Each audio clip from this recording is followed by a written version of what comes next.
El Perú tiene nuevo presidente desde este jueves, Pedro Pablo Kuczynski, quien venció por un margen muy pequeño, menos de un 0,5%, a Keiko Fujimori en los comicios presidenciales. El señor Kuczynski tiene 77 años, es viene de una familia judía alemana y judía prusiana, es además flautista consumado, estudió política, economía y filosofía en la Universidad de Oxford y se graduó también en la Universidad de Princeton, aquí en Estados Unidos, asesoró a algunas compañías financieras internacionales.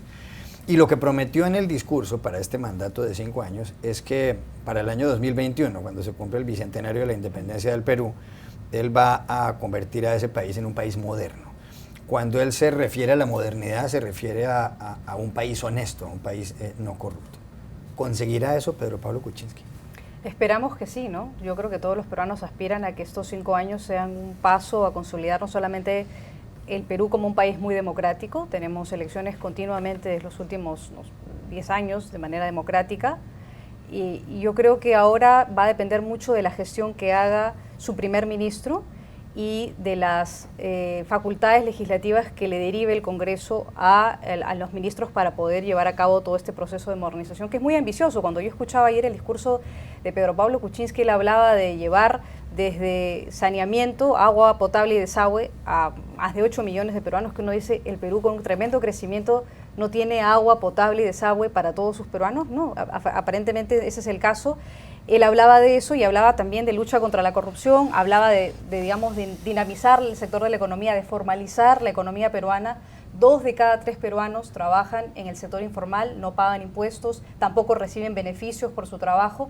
Entonces son proyectos muy ambiciosos, y además quiere continuar con las inversiones en el sector de construcción, quiere remodelar una serie de aeropuertos, quiere conectar, que la conectividad entre la zona de la selva con la sierra y la costa sean mejores. O sea, hay una gran apuesta por modernizar, como tú bien decías, el Perú, pero todo pasa por el Congreso, y en el Congreso él tiene minoría, tiene 18 parlamentarios, que el Congreso peruano es unicameral, y de 130 hay 73 congresistas que son de la oposición del Partido de Fuerza Popular, que lidera Keiko Fujimori y su hermano, y cuya presidenta del Congreso es Luz Salgado, que representa precisamente el fujimorismo.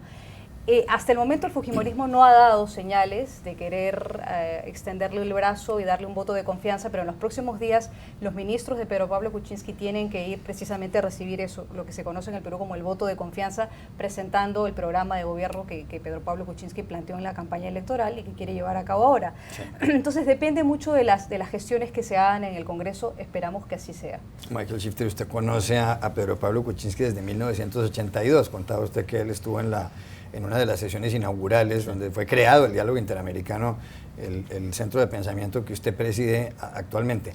Pero Kuczynski no parece un ciudadano promedio del Perú. Decíamos que es un hombre que viene de una familia de científicos. Su padre, Max Kuczynski Schlesinger, terminó en el Brasil haciendo investigaciones científicas, y en el Perú y en otros países suramericanos. Viene además por el lado de su madre de una familia de cineastas muy famosos en Francia. Y decíamos que es un hombre que ha estudiado en universidades como Oxford en Reino Unido y Princeton acá. Pero usted lo conoce bien. ¿Qué cree usted que viene para el Perú con Kuczynski? Bueno, yo creo que nadie duda de su inteligencia y su competencia en manejo económico. Realmente tiene trayectoria impresionante, pero no viene precisamente de Perú profundo. Nadie lo ha acusado de esto. Y yo creo que ese es el gran reto. Él tenía mucha suerte, como pasa mucho en la política, como tú sabes mejor que nadie, Juan Carlos, la suerte es muy importante, al azar. Y él tenía mucha suerte en la campaña, porque pasó una serie de cosas para que él saliera. Y también hay que reconocer que llegó a la presidencia por muchos votos prestados, o sea, porque la gente votó contra Keiko Fujimori. No es que el porcentaje que votó por él, porque creía en él y apoyaba a él, es menor.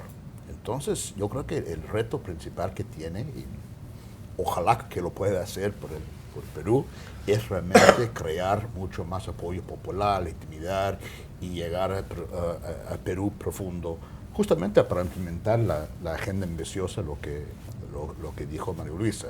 Yo creo que no va a ser fácil, y no basta tener buenos planes y bien pensados y bien concebidos y todo eso. Hay que tener manejo político hábil también. Perú es un país difícil gobernar, ¿no? Está haciendo muy bien en términos económicos, pero si uno mira las encuestas a nivel de desconfianza en políticos, es el más bajo en toda América Latina. No hay otro país que tiene el nivel de desconfianza más bajo. Él tiene que hacer cosas para ganar esa confianza y tiene que crear alianzas con los fujimoristas. También la izquierda apoyó a él en la segunda vuelta. No va a ser fácil lidiar con la izquierda, que es una fuerza ahora con más peso en Perú que había antes. O sea, las tareas políticas son un poco complicadas, pero nadie duda de su competencia, su habilidad, y creo que sería final de una carrera muy exitosa. Ojalá que lo logra, pero yo creo que está por verse. ¿Cómo podrá llevar él adelante su agenda legislativa con un Congreso en contra y sobre todo con una mayoría tan grande en contra? Que es bueno, yo creo que hay una actitud de obstaculizar la agenda de él, pero también conviene, si en 2021 el Fuerza Popular quiere llegar a la presidencia, también no le conviene obstaculizar todo lo que propone Pedro Pablo. La gente va a decir, mire, esto es una cosa, no es muy constructivo, que hay muchos temas que hay que hacer. Entonces yo creo que vamos a ver algunos temas donde hay cooperación y él logra la mayoría para implementar su agenda, pero otros temas va a ser muy, muy complicado. Yo creo que eso es un poco el panorama. Pepe, una mirada al Perú. Sí, a mí lo que me parece muy fascinante es esta cuestión de cómo un tecnócrata regresa a gobernar un país tan diverso, ¿no? Y cómo logra, porque muchos de sus ministros son pues muy inspirados en su propia vida, ¿no? Gente que ha estudiado fuera, muy tecnócratas, y cómo conectan desde la capital con las regiones de Perú. Eso me parece que va a ser muy interesante también para que no se vea, entre comillas, un liderazgo blanco que no responde a la diversidad peruana, ¿no? Ahora, esto ya lo he enfrentado desde la propia campaña electoral y sin embargo creo que será un reto que viene todavía hacia adelante.